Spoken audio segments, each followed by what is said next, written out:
Une menthe religieuse cannibale, un serpent qui ne supporte pas le stress, des vaches suicidaires ou encore des canards un peu trop vilains, installez-vous confortablement, voici 10 animaux inhabituels qui jouent avec la mort. Bonjour l'ambiance. Il semblerait que le Babirusa soit l'animal qui colle parfaitement à l'expression avoir un caractère de cochon. Cet animal belliqueux au physique particulier est endémique des îles indonésiennes. Si la femelle ressemble à une truie commune, le mâle lui a un signe bien distinctif. Ses étranges dents supérieures poussant vers le haut, transperçant son groin et formant une courbe au-dessus de sa tête. Le Babirusa est armé mais pas jusqu'aux dents.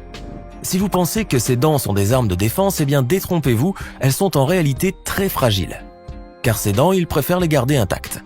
D'un naturel belliqueux, le Babirusa passe son temps à se battre avec les autres mâles de son espèce, mais préfère en conséquence user de ses pattes avant plutôt que de risquer de briser ses jolies défenses.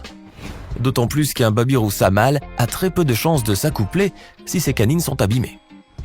Par ailleurs, ses dents ne cessent jamais de pousser tout au long de sa vie. Elles peuvent atteindre jusqu'à 30 cm, elles sont recourbées vers l'arrière et peuvent même parfois provoquer des infections chez la bête. Souvent, il arrive que celle-ci transperce son crâne pour former une boucle complète.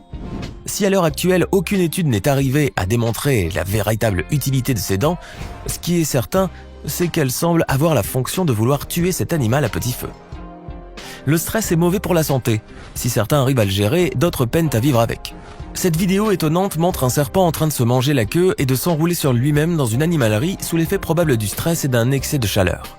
Cette scène ne vous est pas étrangère? C'est normal, on retrouve cette figure mythologique et mystique dans de nombreuses cultures, et ainsi que dans la mythologie.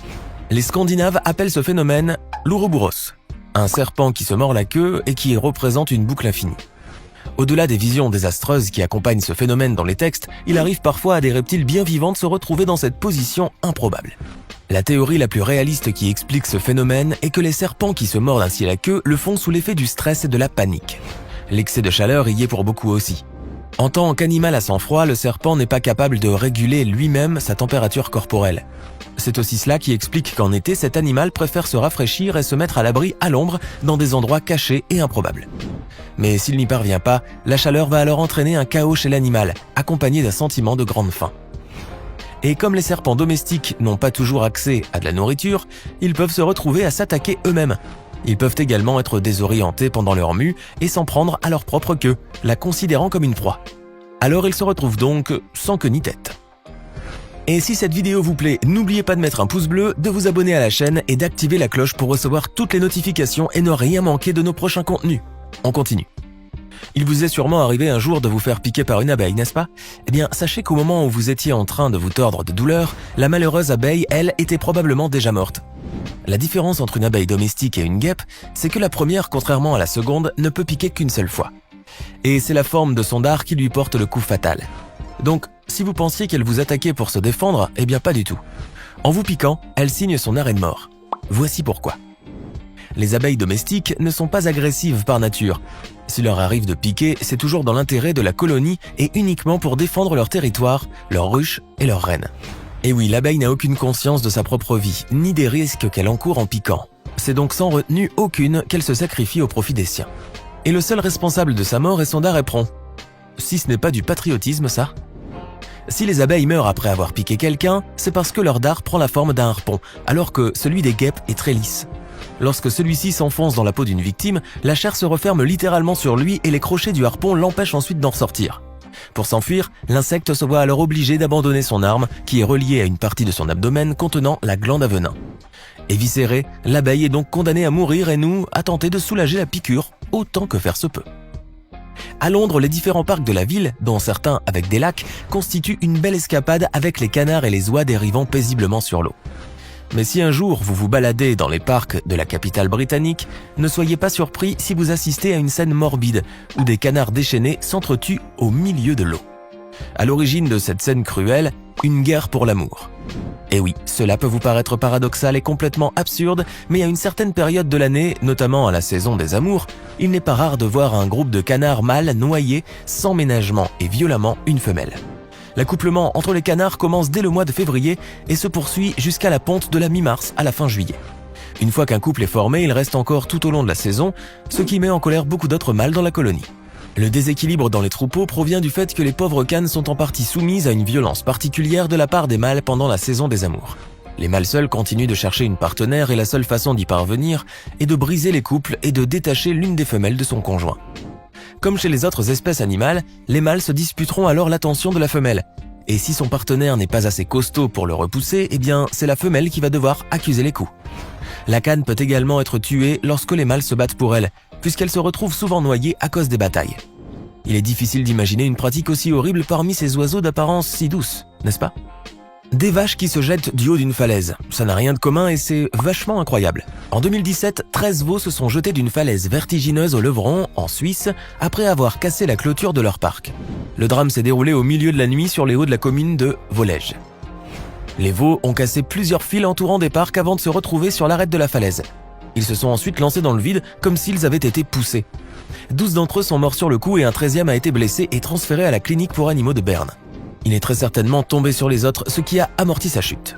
La falaise était haute de plusieurs dizaines de mètres et aboutissant sur un parterre de pierres lisses qui ne laisse aucune chance à celui qui tombe dessus. Les bêtes qui appartiennent à plusieurs propriétaires se trouvaient dans l'exploitation d'un couple. Depuis que la nouvelle s'est répandue dans le village, tout le monde a tenté de trouver ce qui a poussé les veaux à se jeter dans le vide. Sachant que les vaches, contrairement aux moutons, ne sont pas des animaux qui se suivent. Lorsqu'elles sentent qu'elles sont en danger, elles ont tendance à se disperser. Le comportement des veaux a donc été provoqué.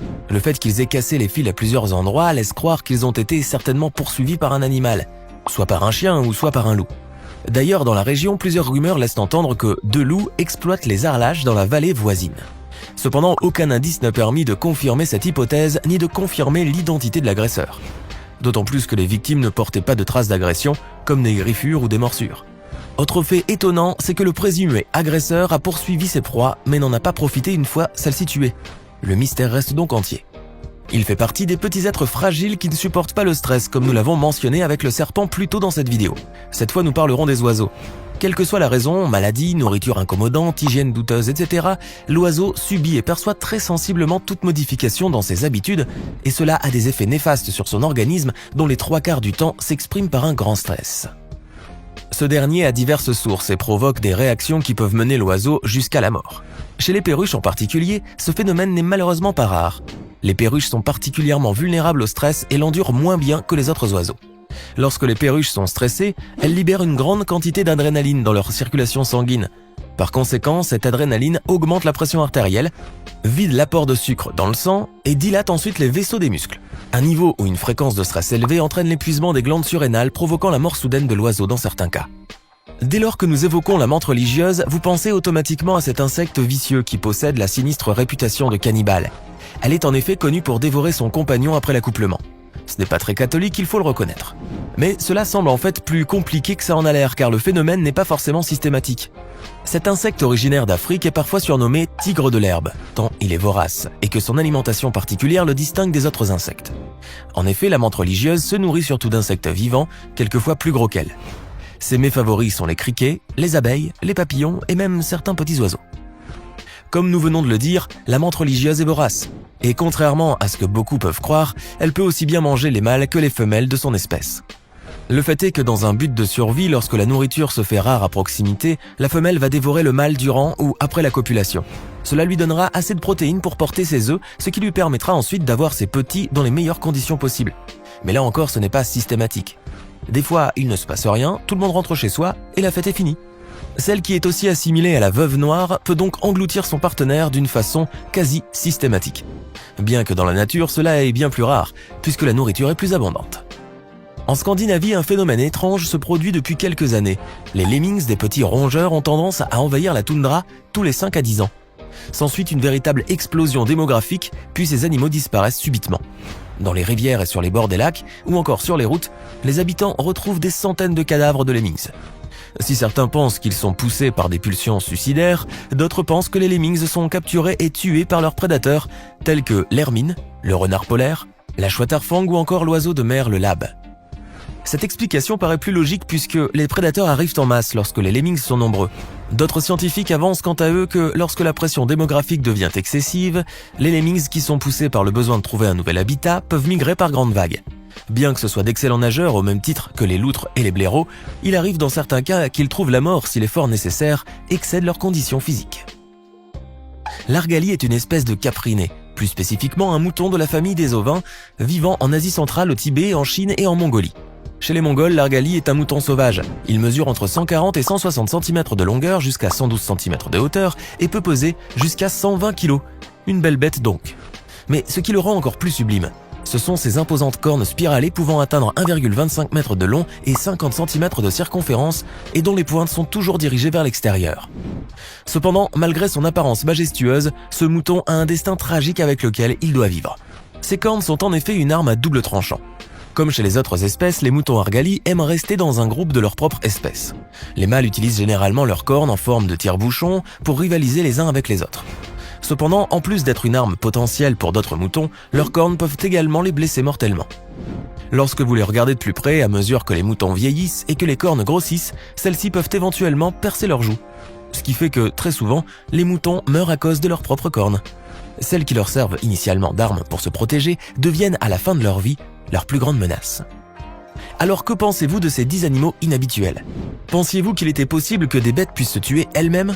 Dites-nous ce que vous en pensez dans les commentaires. Hey! Savez-vous que nous avons des centaines d'autres vidéos disponibles pour vous? Commencez immédiatement une nouvelle vidéo en cliquant sur l'une de ces 2 propositions et à demain, même heure, même chaîne pour de nouvelles découvertes.